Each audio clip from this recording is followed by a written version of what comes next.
மாற்றுத்திறனாளி பெண் காத்திருந்ததை அறிந்த அமைச்சர் கணேசன் காரில் இருந்து இறங்கி வந்து மனுவை பெற்று கோரிக்கையை நிறைவேற்றினார்.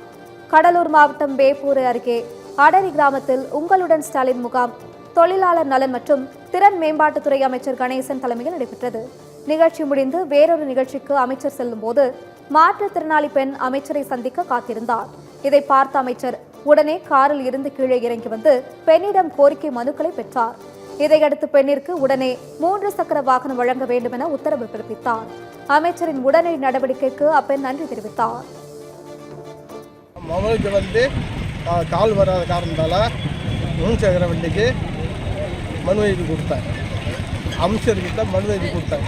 சரி, இன்னும் 1 மாதத்துலேயே உங்களை பார்த்து ரெடி பண்ணி கொடுக்குறேன், நீங்கள் அதை பற்றி ஒன்றும் பயப்பட வேணாம் அப்படின்ட்டு சொல்லிட்டு விட்டாங்க. இப்போ பாப்பாவுக்கு நடக்க முடியல, வெளியே வியாபாரம் போகிறதுக்கு வழி இல்லை.